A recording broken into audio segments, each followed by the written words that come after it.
Right, welcome back everybody. So talking to the question of the day today, and quite an interesting one we're focusing in on, and it really revolves around the fact of whether or not the ANC can self-correct. I mean, we've run it in the news. We are going to be talking to it quite a bit within the program, the fact that President Cyril Ramaphosa and the Secretary General of the ANC, Ace Magashule, say that they will appear before the Integrity Commission. But what good will this do? I mean, Sakina, it's an interesting question and an interesting angle to see that the party is going in. Like, you know, also, how much weight does the Integrity Commission have? Do they abide by some of the findings that they have?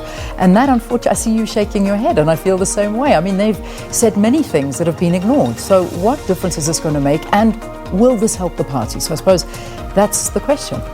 Yeah, is the ANC, do you think the party is capable of self-correcting? That's the essence of that question, given that we have both the party president and the party secretary general, the two most powerful positions in the party. Those two personalities expected to appear before the Integrity Commission. And I say personalities because it has become about personality politics in the main. So those two positions held by the president and the secretary general, both appearing before the party's Integrity Commission. But do you think that the ANC is capable of self-correcting? Let us know at Morning Live SABC, hashtag Morning Live SABC. All right, and with that, straight into our next interview. And as Leanne said, we'll be focusing quite a bit on corruption this morning and also taking a look at how this manifests within the ruling ANC party. Now, President Cyril Ramaphosa's leadership came under fire this past weekend, with some members of the ANC calling for him to step down due to allegations of irregularities in his CR17 election campaign. Now, the National Executive Committee, or the NEC, that sat for 3 days in order to address corruption within the governing party, apparently turned into somewhat of a showdown between the factions in the ANC. Ramaphosa's open letter last week addressed the issue of corruption allegations and also referred to the ANC as accused number one, and that didn't go down well with many of the party faithful. And an impasse as to who should step down then followed. Apparently, the president is also considering making changes to his cabinet. So to discuss some of these developments further, we're joined by political analyst Professor Lesiba Teffo. Professor, good morning. Thanks for speaking to us. Welcome to Morning Live. Greetings to you and the listeners. Professor, if you look at how this past meeting's developments have been described, impasse, showdowns, this seems to have characterized the last few NEC meetings. And of course, it dates back quite some time since the issue of factionalism became really central in the ANC. What's your view on what's currently playing out? Well, what is the view? But equally, what is new, what is surprising? Nothing. I mean, it's a continuation of yesterday's developments, and even the outcome was predictable, and I'm not sure that I expect any disappointment when the Secretary General will be telling us the outcome thereof. But that the two main actors or personalities will be appearing before the Integrity Commission, well, that is good. But is that enough? I doubt. Because when I looked at the papers yesterday, it does appear more than 23 people at the top in the national executive will have to appear before the commission. And if they are consistent with what they say, that thou shalt step aside if there is anything hanging over your head that might impact and impugn the dignity of the organization, then you will have to step aside. So starting from the president, the deputy president, I counted about 23. So, yeah, how far that will go, I don't know. But one thing I know is that a limping ANC is not good for the country. We need a strong, united ANC. But is it possible? Well, let's leave it to the president. But I am not, and many are not hopeful that it can still be united and it can still be effective in governing this country. Professor, when you say a limping ANC is not good for the country, that seems to suggest that the country's fate is inextricably interwoven with that of the African National Congress. To what extent is that actually the case? Does that mean that the country cannot embark on a different trajectory and that we are beholden to what is happening in the ANC? I have reached a stage where I think the problem is no longer the ANC. The problem is the electorate. I think George Orwell says to me, a people who elect thieves, imposters, and corrupt politicians are not victims. They are themselves the accomplices. And Einstein says to me, when you repeat the same formula over and over again, expecting different results, then you must know that mental illness has set in your head. After 26 years of repeating the same formula, I think I blame the electorate, not the ANC. That time has come when the electorate must decide, we continue on this trajectory or we change course. But given the latest development, the mood in the country, the South African Council of Churches taking the lead, then I was reminded of yesteryear's United Democratic Front. The winds of change are blowing and the ANC must wake up.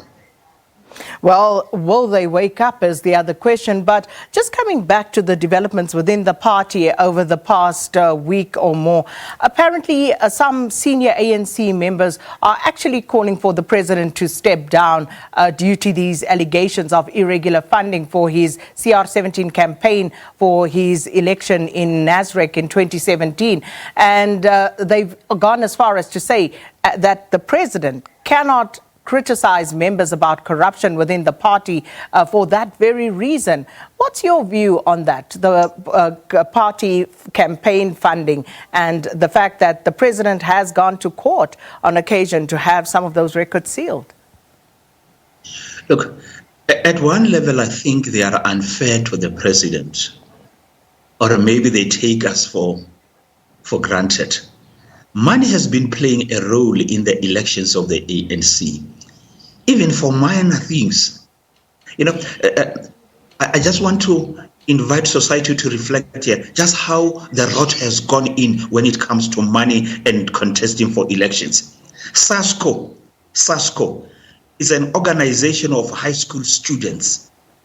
But that organization has got two factions, and already they are in court contesting that one faction is not worth being there. Who's paying for that? These are little children, 16, 17 years old, but they are already in court and they are all aligned to the ANC. Something is not right in the city of Denmark. As a society, we must look at ourselves, how money has corrupted society, especially when it comes to the elections, and the ANC must be fair to Ramaphosa. He is not the first to use money. Prior to Nasrec, money was used. Even in Polokwane, money was used. If they want to deal with that, let them not make him the public face. Yes, he is also implicated. There's no doubt about that. That at least he has sealed the documents, gives the opponents some ammunitions. But equally, let's be fair. It is a culture that they are allowed to fester. Now it has caught up with them. So just going back to the issue that you mentioned about this notion that anyone who has a cloud over their heads who are facing allegations should actually step aside. Let's go back to that. And as you say, if you think of at least 23 people and many more, of course, come to mind who are sitting in the NEC who could have themselves actually caught in that particular web. What do you think should happen, given the almost preemptive strike that KZN did on Friday when they called a meeting before the NEC sitting whereby they asked once again the former eThekwini Mayor Zandile Kumete to step aside and others as well who are facing charges and deal with that and step aside until such time that that has been dealt with. Does that set a precedent? Should everybody else be expected to follow that particular lead in this instance? I like it when you say it's a preemptive strike. And is there any lesson to learn out of that? No. I think that was just a strategy to get the conference in disarray. A week before, Andile Lungisa submits a letter that must have before the National Executive, speaking to the president having to step down, read the allegations we now know. An hour before the commencement of the process, a few hours before the commencement of the proceedings, the former president Zuma submits a letter. Almost an hour before the commencement of the sessions, right? Then Gumede steps aside. That is a game on the chessboard. Who's going to be checkmated here, if I may use the power? And of course, Ramaphosa's, if they don't have to be caught at least napping, they also have to be smart on the chessboard. But it's just a game that is being played. On a serious note, I can tell you, a liberation movement after 20 years in office is sell by day comes. And if it remains in office, it's by hook or by crook. The ANC has done well, but it's time. And I think it's time for them to accept that they cannot continue in this fashion. And it is possible to redeem themselves, let them lose power for 5 years or so, reinvent themselves, and come back as the glorious movement that we once, yesteryears, supported as we did. Now, speaking of preemptive strikes, President Cyril Ramaphosa himself preemptively approached the Integrity Commission and requested an opportunity to explain the 400 million rand in donations for his CR17 campaign. Was that a wise move, do you believe, Professor, to approach the committee on that? I think, you see,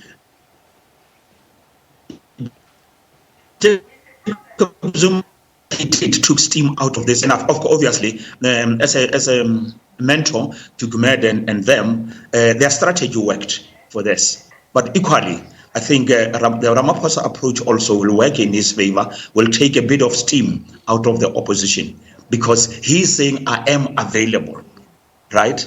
And then it says, I beg your pardon. Now, we are saying the Secretary General also is going. So at least to that extent, I think it will give him some breathing space. It will give his advisors some chance also to plan and to plot, because this for me it has become a game. They must just accept that they can no longer continue in this fashion. Something must give in, and then let there be a new child that is born out of the ANC.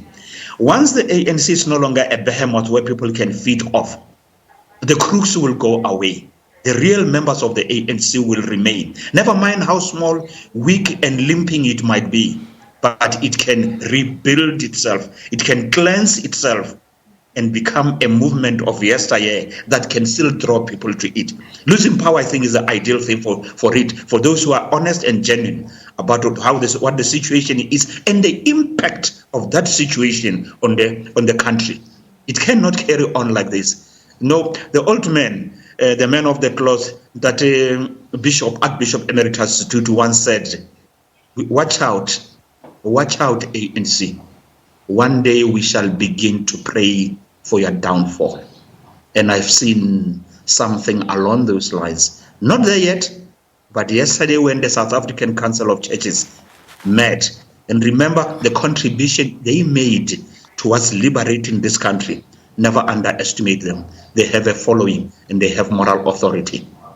Has the ANC reached that point now? Because we're asking in our question of the day whether the ANC is capable of actually self-correcting at this stage. And when you mentioned the Archbishop, I was just looking at what some of the ANC's very own illustrious past leaders have said. Oliver Tambo, to quote him, a corrupt ANC will be worse than apartheid. The late Nelson Mandela said, if the ANC does to you what apartheid government did to you, then you must do to the ANC what you did to the apartheid government. You had Chris Hani, who said, what I fear is that the liberators emerge as elitists who drive around in Mercedes-Benzes and use the resources of this country to live in palaces and gather riches. Their own have sounded these warning bells before. So Are they in a position where they can self-correct? And do you think that President Cyril Ramaphosa will survive this particular onslaught? Self-correct, I don't think they're capable of that. They are much cleverer than I am and you, right? They know much about these things, but they deliberately excise them out of their discourse and out of the documents they write and read, because it is not expedient to look at those painful truths. But there will come, I think where it is, my simple statement is for President Ramaphosa, just do what you think is right, and you know what is right. Your friends, your colleagues, your advisors tell you that much. If you can leave this office in the next 2 months or 6 weeks, or even after a year, but you have put South Africa on an appropriate trajectory. One, get rid of the tender system that has messed up this country and has messed up your organization. Change the Electoral Act. Do away with cadre deployment, right? Do away with cadre deployment. And there are 3 or 4 things. Don't worry about many things. If they kick you out solely because of that, I tell you, there was a man once upon a time, a very capable CEO of this country called Thabo Mbeki, kicked out, but more celebrated today, because he said, I would rather live, never mind how inglorious that might be, but I shall be judged by history and posterity to have done the best I could. And I submit, he was a capable CEO, and despite what happened to him, he's more celebrated. Dade Ramaphosa might just say, 12 months in office, but I'm doing the right things. Never mind the cost. Forget about saying it's about the unity and ANC comes first, the country comes last. I mean, he took an oath of office.